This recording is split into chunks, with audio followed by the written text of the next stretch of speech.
Oh, I believe we're live. Hello, I'm Cerri, Cerri Lee, and I will be your host this evening for Tea with the Druid. And I can already see there are some people here. Hi, Marge, Neem, Sarah. Blimey, there's lots of places. Wales, from Germany. Right, we're just going to sit here and I'll waffle for a few minutes while people join from everywhere. Hello. For those of you who don't know me, I've been hanging around Obod, and my husband is Dave the Bard, and oh blimey, West Yorkshire, Denver, Iceland, Michigan, Ireland, Anglesey. Oh crikey, loads of people joining in. Right, I have to see what near the Danish border. Happy Lunarsar as well. Yes, happy Lunarsar. To everyone.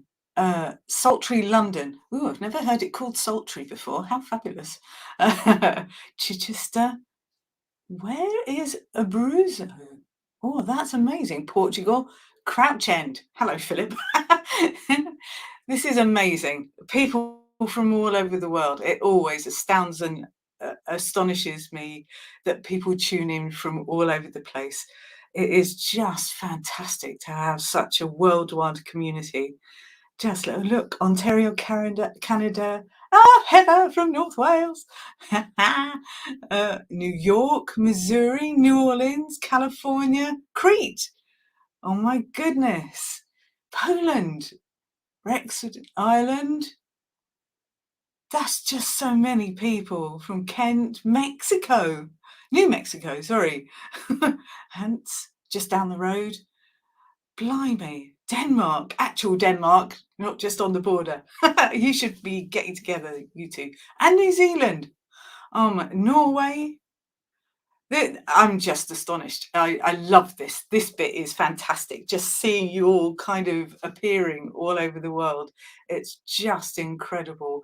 Welcome, everyone. That's Luna, so blessings from Spain and Texas, Washington, the Czech Republic. Hello, sunny Devon, Wisconsin. Oh my goodness. Oop, up the road. Oop the road, Rosie. Oh, blimey. That is amazing. Just so many people from everywhere. I know. Right. Okay. So as everyone, and Edinburgh, oh, look up, beautiful Scotland, beautiful Wales, beautiful everywhere. Places I've never been to, places I've been to often, and places I desperately would love to go to. All of you. Oh, I just saw Rebecca from Jupiter, and I didn't see the Florida bit at the end. That's amazing. Right. No, you're not too late, Ellie. You're fine. I'm still waffling and being agog at how many people there are from all over the world and from the Netherlands. Oh no, John, is it soggy in your part of Scotland? That's sad. Sweden really is a worldwide community out there. Welcome to everybody. This is just amazing. And you've come to listen to me waffle on and be agog all of this. I really appreciate it. Welcome. And for all of you in the Northern Hemisphere, it is the 1st of August, the arbitrary kind of day of Lunarsar or Callan Aust, Lammas, Loafmas. It's the first harvest for us in the Northern Hemisphere. Perfect, beautiful. We've had incredible weather, bizarre weather, a reflection of how our world is changing. In the Southern Hemisphere, we have Imolc, Candlemas, or the first ploughing, however you celebrate that in the Southern Hemisphere. Oh my goodness, still more people coming in. Absolutely beautiful everywhere. Wherever you are, whatever the turning season is for you, I hope you've had a beautiful celebration with each other, and thank you for joining me today. I mean, it's 8 o'clock here in Britain.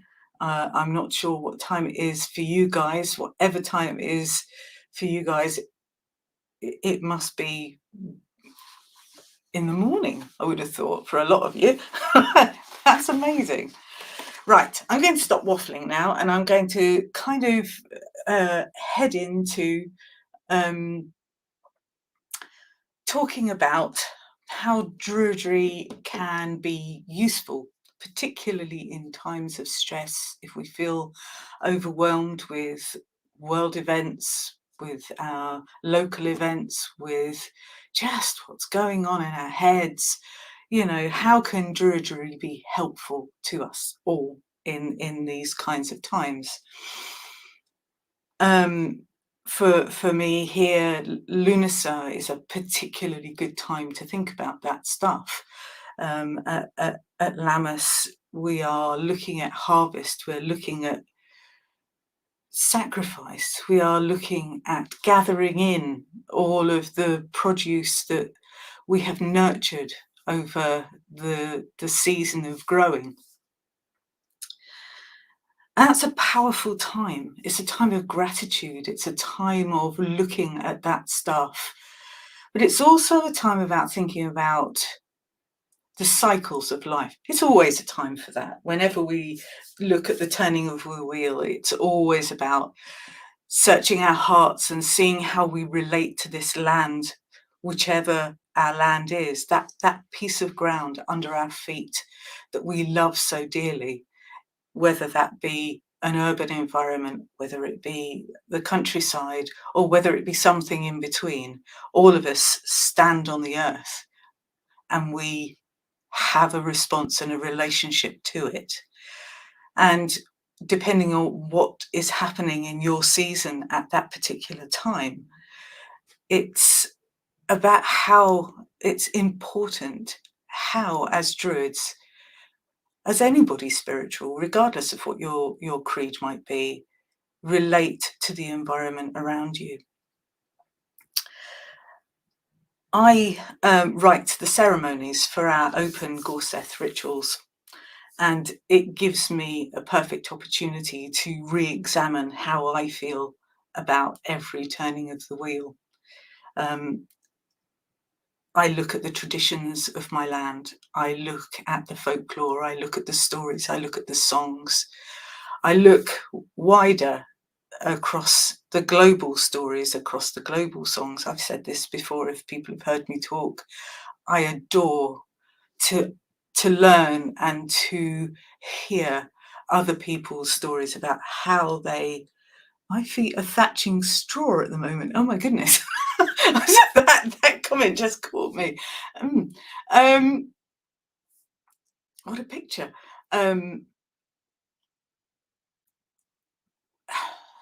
Yes, the similarities, the things that bring us together as people, but also the things that really make us think about our relationship, not just to the human realm, because for me, that's not what Druidry is about. Druidry, that's part of my Druidry, but I'm a gardener at heart. It's something for me, I think in terms of how the land as a whole works and how we find our covenant with that expressed and enacted within our Druidry. For me, the difference between simply gardening and making that a spiritual act of worship is what Druidry is. It's the definition of Druid in my thing. That's not how everybody sees Druidry, but it's kind of my thing. So when I write the rituals, that's where I come from. I come from looking at the land, seeing what's happening with the animals, with the birds, with the sky, with the breath that I'm breathing, with the grass. At the moment, our landscape is very parched, very stressed, as is a lot in the world at the moment. There's been a severe lack of water, and that gets reflected in the harvests, and in how the land responds to me as a human being. So primarily, I start with the land. My thoughts are with the land. And when we tell the story of John Barleycorn, when we enact in ritual, I get overwhelmed, actually. It's kind of like watching the seed grow, nurturing it to fruition. And then we ritually enact the cutting of the corn, and John Barleycorn lets the seeds fall, which we gather up to transform into our daily bread. And for me, it is the summation of our relationship since we began farming, since we began thinking about things in that sense. And for many people, they don't connect with that story anymore. They don't, they're so unreliant on the daily loaf of bread and where it comes from that there's a sense of disconnect. And for me, Druidry is all about trying to re-inspire that reconnection, because when we're not connected to the land, we begin to see people drifting from each other, drifting from understanding their relationship to the ground they walk upon. They don't see the magic and awe in it anymore. It becomes something to be dominated, something to be controlled, something almost lacking in any spirit. And therefore their food becomes lacking in real nutrition, holistically speaking. And that, to me, is a crime. I mean, I love it. Look at me. I love eating. You know, it's like, but the growing process of nurturing a seed and bringing it through its stages of life and eventually putting it on the table, there is something fundamental missing. There's a fundamental lack of nourishment in that. Even if you don't have a garden, even if you're not able to grow your own, I think even just thinking about the process is important. It's important to reconnect with the magic and the mystery of life. But it's also important, Druidry is also important in the way we deal with our emotions, how we deal with each other's emotions, how we deal with our changing environments, how we deal with difficult attitudes that we find difficult to comprehend. There's a lot of difficult in the world at the moment. There has been a huge amount of difficult with COVID, and for us in Britain, the tragedy that is Brexit and things like that. And sometimes you can feel a tad overwhelmed, and the spiritual aspects of life kind of drift to the back with the practicalities of life coming to the fore, and you just kind of go, you know, I haven't got the mindset for that. I'm too overwhelmed with everything else. So how do we use Druidry in order to deal with that sense of overwhelm, that sense of disconnection, that sense of that lack of magic? And me, I go to composting. This, bear with me. You know, this is got. You know, this is people who understand gardening know how obsessed we are with compost. Composting in the physical sense is about taking the waste from life, putting it in a space where the microbes can start to work on it to transform it into nutrients that you can then feed back into the soil. So for me, Druidry is spiritual composting. You take that stuff that is rattling around potentially in your head or in your life or whatever you wherever it deems to be, that difficult circumstance that causes you real inner turmoil, and you find ways to compost it internally and change how you view about things. And that often comes with acknowledging, that there's waste product, I'll call it that because that's the polite thing to do, rattling around in our heads. I have so much of it, it's ridiculous. And what I do personally, and this may or may not work for you, but I work with story, as I've said. I gather in all kinds of story, all kinds of information. I listen to endless podcasts. I listen to podcasts about science. I listen to it about gardening, philosophy, the universe, the innerverse, spirituality, the lot. I love it. And it's all grist for my tiny little noggin's mill in there, grist for the mill. You can hear it grinding and crunching and tripping over itself occasionally.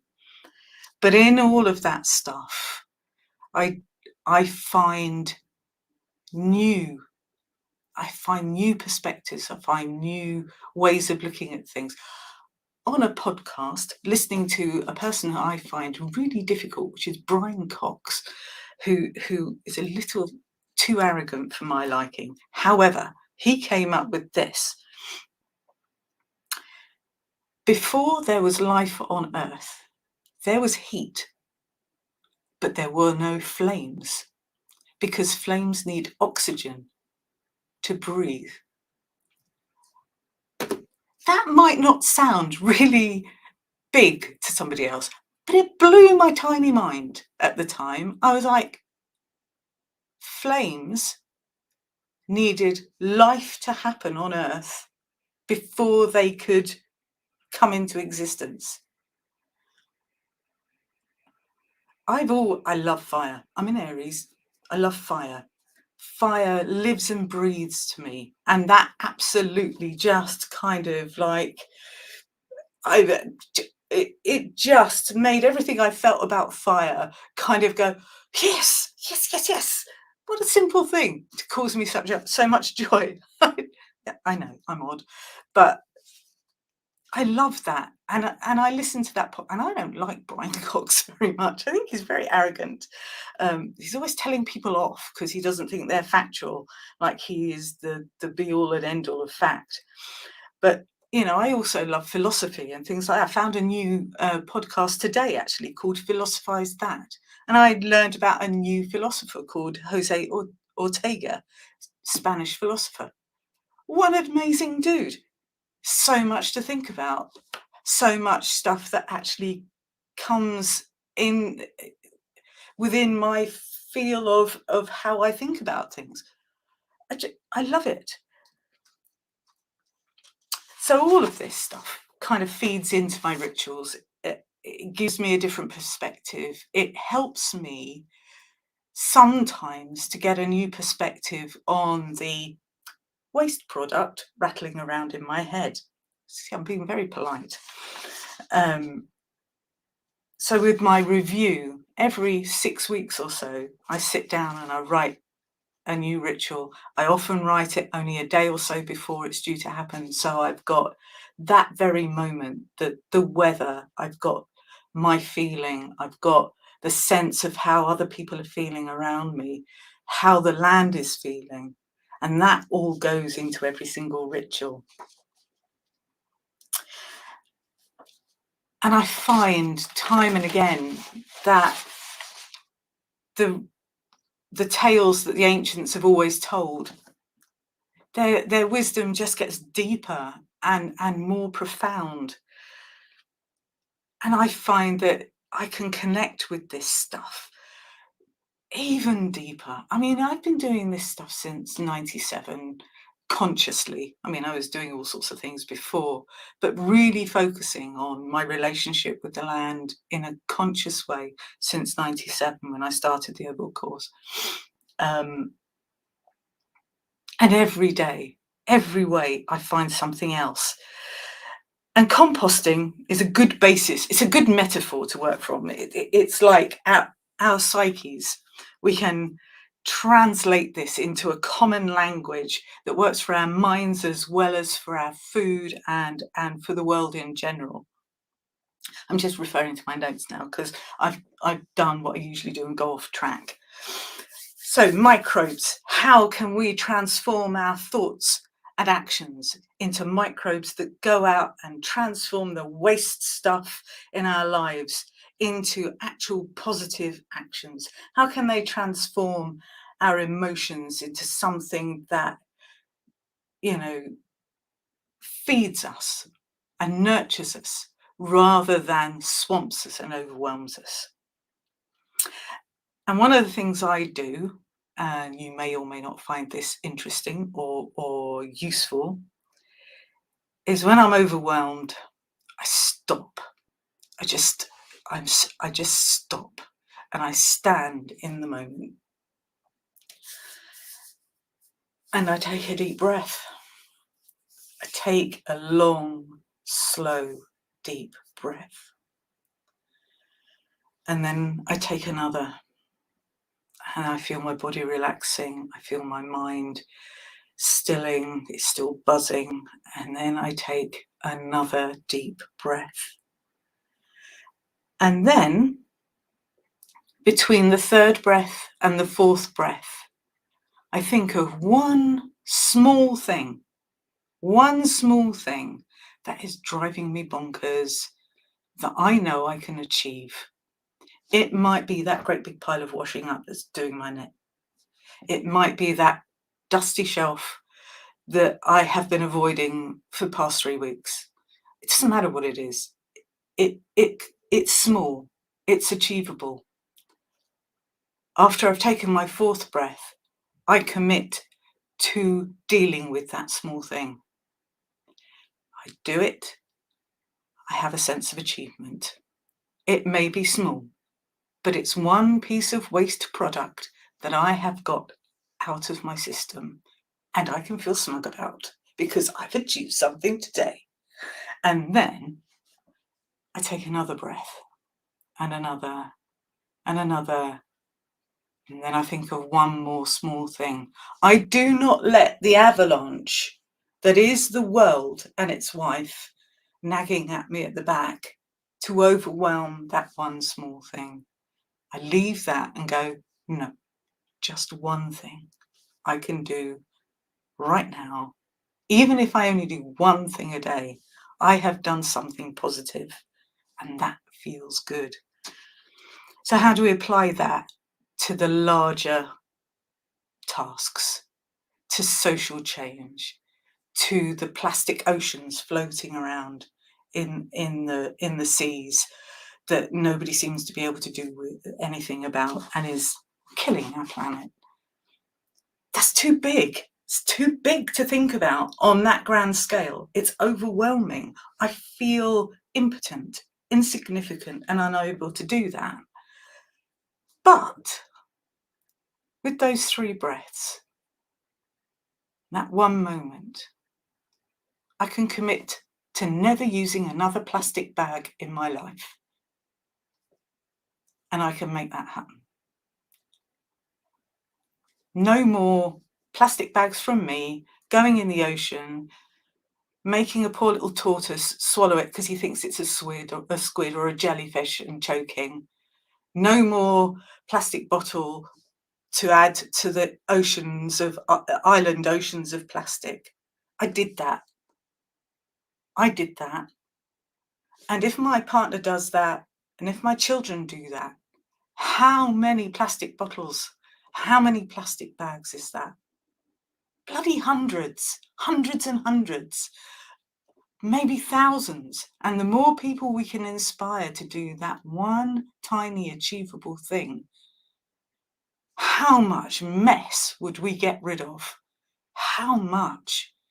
And how smug will we all feel about it? It's all about the feel-good feelings, people. That's a tiny microbe. That's a tiny thing that has a massive impact. And it doesn't take much. It just doesn't take much to get that feel-good feeling. Another thing we could possibly do on a more practical level to feed ourselves and to, even, like I say, even if we haven't got a garden, if we have only a windowsill, is we can grow microgreens. It's really easy. Just get a little plastic tray, get some seeds, like peas or whatever. Just put them in a little tray on your window ledge, keep them watered. They're so nutritious. You can cut them and you can eat them, and you have engaged with the mysteries of life. How awesome is that? Something so easy to do, and so full of good feeling all the way around.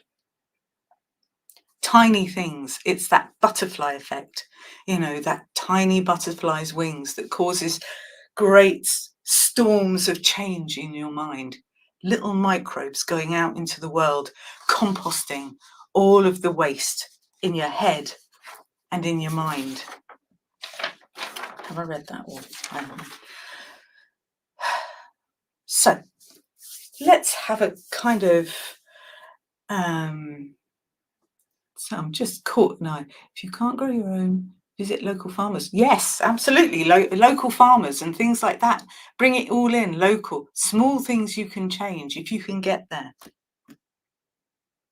Works for attitudes as well as plastic bottles. It works for the fact that you can't change other people's minds. You can only change your own. It's no point in shouting at people. I am infamous for the soapboxes that are attached to my feet permanently. I will wave the sword of justice at just about anyone, but I don't yell at them anymore. I used to a lot. It doesn't work. They entrench. They go into their foxholes and they get angry at you. They shout at you. They are unresponsive to that. And hard as it is to see somebody entrenched in a really negative and difficult state of mind, actually you do more by just living what you're doing, just quietly explaining why you're doing it if they ask. Even if they deride you for it, on the inside, you've made a difference. You've made a difference because they have to think about that. They have to go away and think about that. They have to just think, where am I at with this? Why are they so comfortable with what they're doing and I'm not? It's important. These things are quiet. They're the things that change lives. They're the things that change environments, and they're the things that change attitudes. It works. So, with all that in mind, let's have a gentle meditation with each other. I think I would ask you, if you are happy to get comfortable where you are, wherever you are sitting, whether you feel like lying down, wherever you are. Feel your feet on your floor. Let your hands and shoulders rest. Feel the tension leave with every breath. Take a long, slow breath with the earth beneath your feet.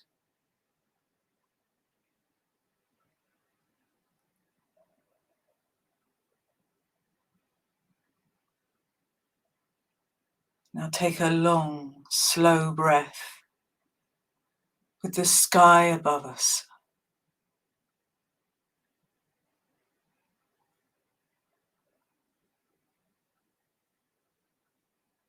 And a long, slow breath with the waters that flow through your land and out to the sea that connects all.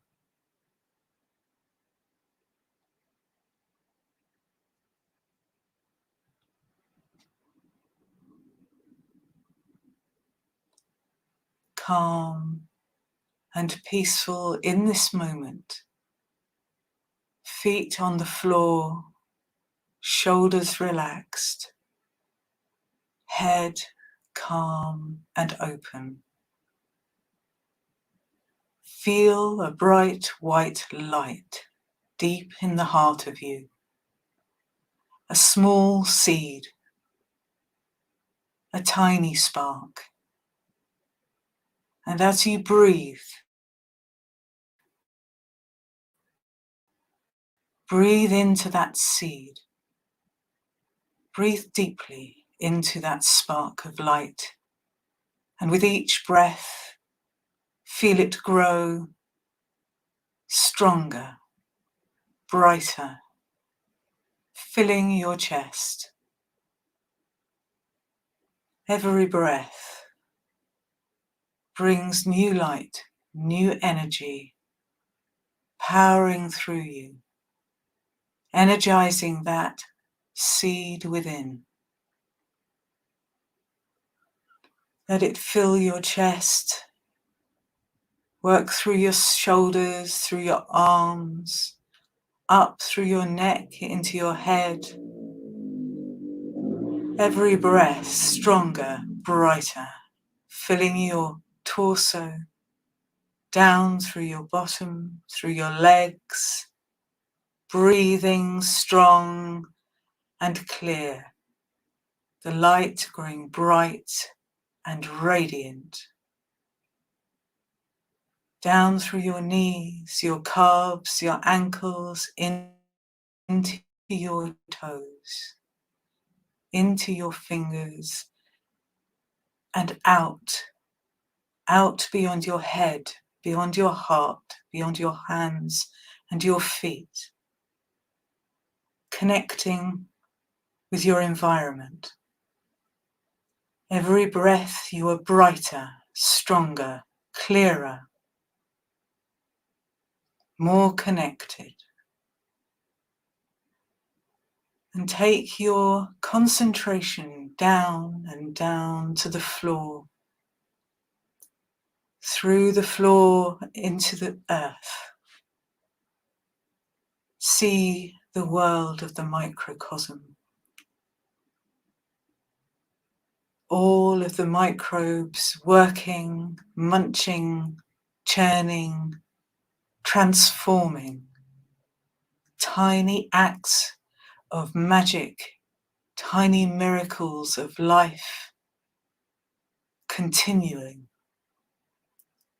And feel those microbes feeding the mycelium in the earth that help the plants exchange nutrients.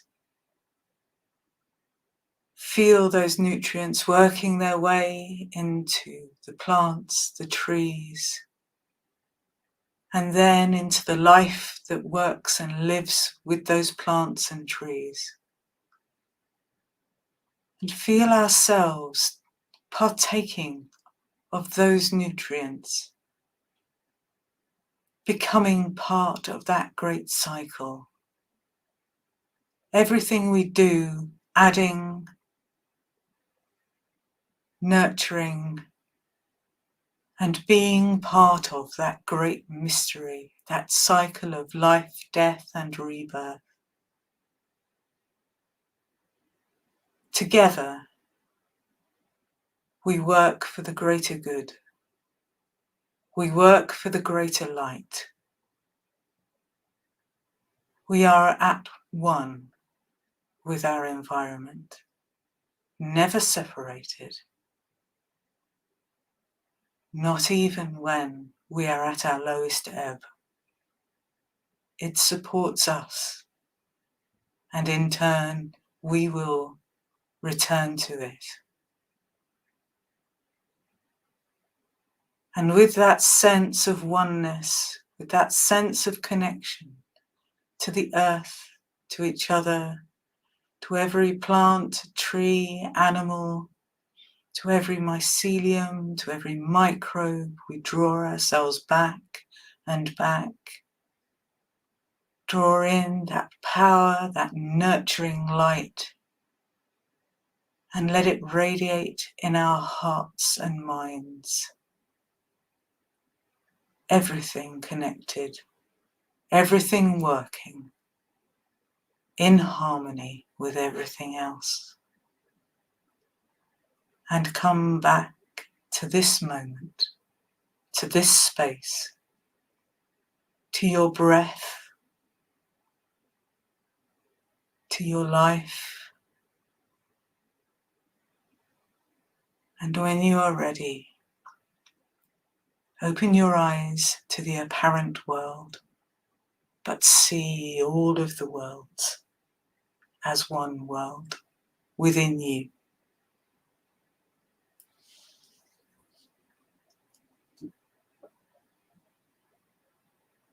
Feel comfortable in your space. And I'm just looking at the time. I've overrun again. I just want to leave you with this thought. Joni Mitchell, a fantastic lyricist, wrote a song called Woodstock, which has been recorded by a number of different people. And the chorus goes, "We are stardust, we are golden, and we have to get ourselves back to the garden." I can't think of a better song lyric to live by. And with that thought, I am going to say goodbye for this evening, and I'm going to wish you happy composting, however you do that. Many, many blessings, whether you are in Imulk mode or whether you are in Lammas Lunasa mode. I wish you a really beautiful evening, morning, a really beautiful turning of the wheel. And I will say good night and thank you for being with me. Travel well, everybody. Oh, disappeared. I have to end the podcast now. Bless you all.